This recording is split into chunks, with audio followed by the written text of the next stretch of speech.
Okay, so it's working. Today we'll delve into an important topic in cybersecurity, shadow APIs, right?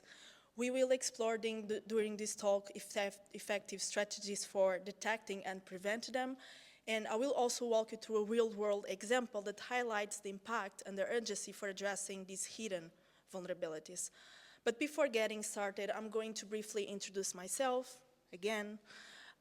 Currently, I'm part of the threat intelligence team at Siemens Energy. Before joining the blue team, I was a pen tester / red teamer at KPMG Portugal. I'm an APSEC University ambassador, and actually I started my API security journey there. And last year, I also created a course for them entitled Getting Started in API Pen Testing. Besides that, I'm also a regular speaker at API Days in special Paris and London. For those who don't know what API Days is, well, it's the world's leading API conference series. It happens every year in several countries, and the main event is in Paris. For those who don't know what APSEC University is, it's an online university that provides free and hands-on courses on API security. So with the blue color, you can see all the courses. This is the one that I created. And with the brown / orange color, depends if you are a man or a woman, right? Those theories. You have the certifications, and these two, they are paid, of course. So let's start. There are 3 types of APIs that are often confused: shadow APIs, zombie APIs, and orphan APIs. A shadow API, or a non-documented API, operates outside the official monitoring channels of an organization. They are typically created by developers for convenience, okay? They aid in testing new features. They also facilitate internal operations, but their existence is unknown to IT or security teams. These hidden APIs, they arise from rush development, legacy systems, third-party integrations, or from the lack of a centralized API management. Their proliferation is further driven by shadow IT practices. In contrast, zombie APIs are outdated, abandoned APIs that still function, okay? And sometimes they are maintained for backward compatibility or just due to oversight. On the other hand, orphan APIs are API endpoints that are documented, okay? They are present in the API specification, but for some reason they are not requested in the application anymore. And this can happen for several reasons. For example, one of them is the company decided to publish a new version, but they forgot to unpublish the previous one. But what are the risks of having shadow APIs in your organization? Well, on October 2022, Sequence Security, which is a leader in unified API protection, they released a report that covered the first half of the year. And this report revealed that nearly 5 billion, or 31% of malicious requests, targeted unknown, unmanaged, and unprotected APIs, often called shadow APIs, confirming them as a primary security threat across the industry. We are in February, right? So in the month of January, I've seen a lot of articles mentioning shadow APIs, so I have the feeling that they will be a trend this year, okay? Shadow APIs pose significant security, compliance, and operational risks. Since they might not meet the IT or the cybersecurity requirements or standards, these hidden APIs, they often lack essential protections against attacks, such as SQL injection, cross-site request forgery, cross-site scripting, making them vulnerable entry points that can lead to data breaches. Because they bypass the official monitoring channels of an organization, shadow APIs might also violate organizational compliance and data privacy policies, exposing companies to penalties, especially if sensitive data is being mishandled. But it's not all. They also introduce operational challenges, okay? Since they are created without an IT oversight, they might not meet the standards. And in the worst case scenario, all of these can lead to system instabilities, performance issues, and data inconsistencies. And now it's time to see a real-world example. I always use the Optus case. I think it's really, really interesting. It's from 2022, but who cares, right? So Optus is the second largest telecommunications company in Australia. On September 2022, they suffered a data breach that resulted in the exposure of almost 10 million customer records, including PII. such as passports, driving license numbers, Medicare numbers, among others. The incident unfolded as an attacker discovered an API used for testing that was unknowingly exposed to the internet. And guess what? The API was using real customer data. Yeah. Well, the alleged attacker, he uploaded a text file with 10,000 records to a data breach forum and promised to leak 10,000 more each day for the next 4 days unless Optus paid the ransomware, which was $1 million in Monero. For some reason, a couple of days later, the attacker had a change of heart, okay? Deleted all of the posts and also claimed to have deleted the only copy that ever existed of the Optus data. And now I have a question for you. Do you think we had one vulnerability in here? Please raise your hand. 2 vulnerabilities? 3 vulnerabilities? 4, 5, 10? No? Oh, I was expecting that you would raise your hand at 1, but okay. Yeah, in reality, we had 6. And since this is part of a OWASP meetup, what we'll do now is we'll map each one of these vulnerabilities to one of the OWASP API Security Top 10, okay? Let's start with the API was unknowingly exposed, and it was using real customer data. We can map them to improper inventory management and excessive data exposure.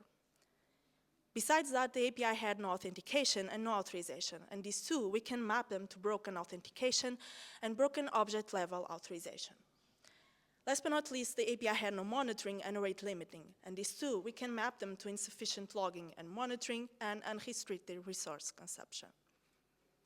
So I think that in this case, it's safe for us to say that the attacker was lucky enough because he was able to find all of these small vulnerabilities / cracks. He joined all of them together, and with that, he was able to cause a bigger damage, a bigger impact, right? In reality, this is exactly what attackers do, okay? They look or find small vulnerabilities, they join all of them together in order to cause a bigger impact, a bigger damage. And this is called vulnerability shining, okay? But for shadow APIs, how can we detect or prevent them? That's the question, right? The first one, and this one is really, really essential, perform API discovery. Identify, catalog, and manage all the APIs in your organization. Number 2, build a comprehensive API inventory. This way you have a single source where you can see all the managed and used APIs in your company, and you can also ensure that nothing goes unnoticed. Number 3, continuous monitoring. It helps you detect potential threats and respond to them. Number 4, have an API first mentality, okay? It's always good to have regular trainings, workshops, and talk about API best practices.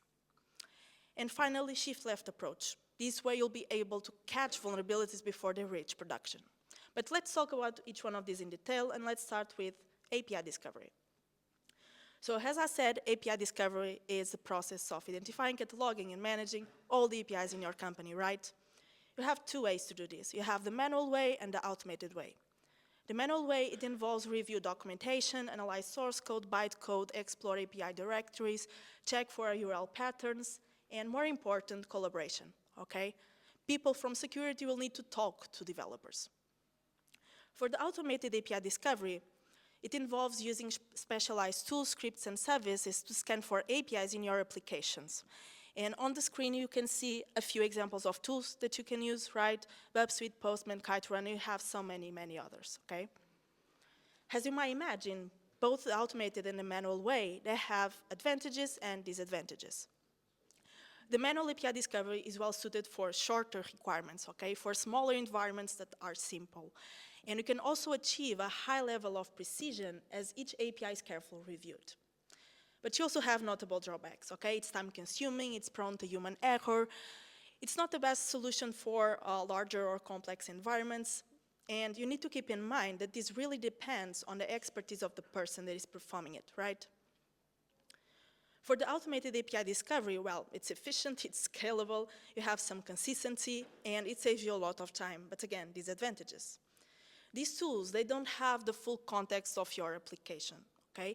And because of this, you might have false positives and false negatives.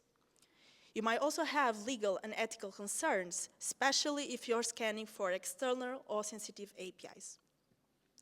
In here, the level of precision is not that high, okay? And these tools, they heavily depend on updates. So I think we can also consider this one a disadvantage. So at the end of the day, which one is the best option? And I'm asking you, which one is the best option at the end of the day? Depends? Both? Of course, it's always both, right? So I recommend you to combine automated tools and manual validation. This way, you'll have the best of both worlds, like Hannah Montana would say, right? Number 2, build an API inventory. One might think that inventory management is an old hat, but in the world of cybersecurity, there is one ultimate truth that applies in every scenario. You can't secure what you can't see, okay? So an API inventory is an up-to-date, structured, centralized catalog of all the APIs in your organization, both the external and internal. And typically, a great API inventory should include information about each API, such as name, description, purpose, owner, any details about versioning, third-party integrations, details about API endpoints, such as requests, responses, parameters, data formats, HTTP status, and other API details, such as authentication, authorization, errors, redirects, dependencies, among others. But why do we need an API inventory, right? That's the question. For several reasons. The first one, you'll have a handle on your attack surface, okay? You'll be able to know what is exposed out there to the internet. You'll also be able to track all the APIs in use by your applications and who owns each one of those APIs. You'll be able to track older versions, and the reason why I'm here today, you'll be able to identify, among others, shadow APIs. Number 3, continuous monitoring. Detecting shadow APIs can be very, very challenging, but I would recommend you to look for specific signs, such as unexpected data breaches, unexplainable data spikes, and the usage of non-authorized applications, okay? One thing that you can do in here, and this one, it requires money and time, but you can create like a baseline for the normal or standard traffic in your organization. So this way, security teams can identify deviations, and who knows, shadow APIs, right? Number 4, have an API-first mentality. Like I said before, it's always good to conduct regular trainings, workshops with all of your staff. And be sure to include your company at all levels, okay? Another thing that you can do is you can open an API usage discussion across departments. If everyone is on the same page about a solid API hygiene, they are more likely to adhere to compliance and to stay vigilant in order to detect anomalous activity such as shadow APIs. And since we're talking about API first, we need to talk about the 3 pillars of API security, which are governance, testing, and monitoring, okay? If you Google it, you can find other pillars, but these are the bases out there, okay? So the first one, governance. It enforces security policies and standards. Testing identifies and fixes vulnerabilities, and monitoring detects and responds to threats in real time. And I'm sure you already heard this, but security is not a one-time thing, right? It is a continuous process. So probably you'll see these 3 pillars very, very often. And finally, shift-left approach. One of the best ways to detect shadow APIs is start testing in the early stages of development. And in here, it's before production, okay? And to further strengthen your defenses, I also recommend you to conduct regular penetration testing assessments and have proactive threat hunting sessions, okay? And since you're talking about penetration testing, I see a lot of people struggling out there, like, is there a guide that I can use to test my APIs and methodology? Yes, there is. OWASP API Security Top 10, okay? As you can see, currently there are 2 versions available. First one was released in 2019, last one was released 2023. In the meantime, some vulnerabilities were added, some were removed, some were updated, but I have a golden tip for you, so write it down. Test for all of these, including the ones that were removed, okay? And why? As you can see, injection is not on the 2023 list, but it doesn't mean that nowadays your APIs are free of injection flaws, okay? So test for all of these without exception. And actually, you have 3 types of testing that you can use, okay? SAST, DAST, or HAST. You have others, of course, but these are like the basics. So SAST stands for Static Application Security Testing. It involves reviewing code, okay, in order to find vulnerabilities. An example here is SonarQube. Then you have DAST, which stands for Dynamic Application Security Testing. And in here, the goal is to simulate a real-world external attack that will uncover weaknesses, vulnerabilities in your APIs. An example in here is an API scanner. And finally, we have HAST. And this one is kind of new, okay? The first time I heard/read about it was last year, I think, in one of the Dana Apps newsletters/blogs. And this one is amazing, okay? It allows you to create reusable context-aware tests that you can automate in order to ensure the continuous security of your APIs, even in dynamic environments, right? And in here, an example is the Postman collection runner. And now talking about threat hunting, I really like this one.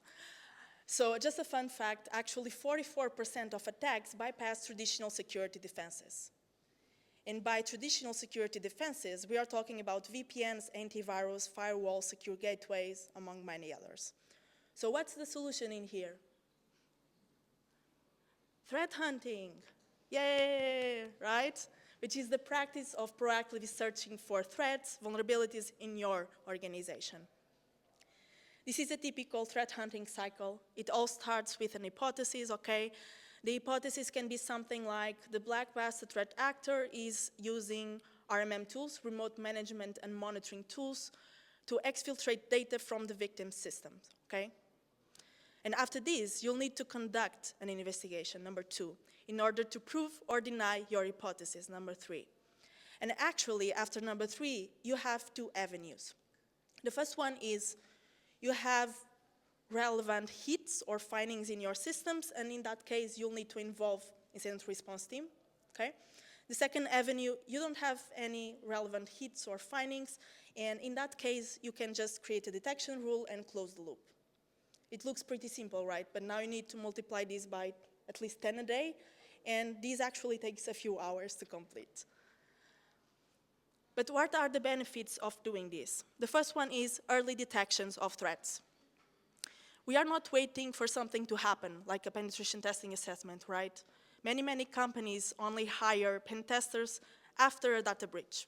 In here, we are not waiting for a data breach, okay? You can assume that the attacker is already on the network, but you don't need to do that, okay? Second, improve security posture, obvious, right? Number 3, improves the speed of threat response. And in here, we are also talking about resource allocation. So you have the incident response team, they are doing their job, they are closing tickets. You have the threat hunting team, they are doing their job. Threat hunting team only involves incident response when it's needed, okay? And finally, increases the visibility into the network environment. If you work in threat hunting, threat intelligence, whatever, you need to know the environment quite well, or at least you should, in special the type of machines that you have, servers, what type of servers do you have, applications, software versions, etc., many other things. And that's actually good for inventory, okay? And before ending the talk, I would like to share this sentence with you. I found it last year while I was doing some research for an article that I wrote for Cybersecurity News magazine, and I think it's really interesting, so I'll give you a moment, like 3 seconds, I think it's enough, right? So what it says is, even if your main systems are completely secured, what it takes is a poorly designed, forgotten, unsecured API in order to open a window for attackers to exploit your systems. Sometimes what it takes is a shadow API, like we saw with the Optus case, okay? So I think, and as a conclusion, I think that the key in here is, number 1, stay vigilant, and number 2, ensure that your APIs are protected and accounted for.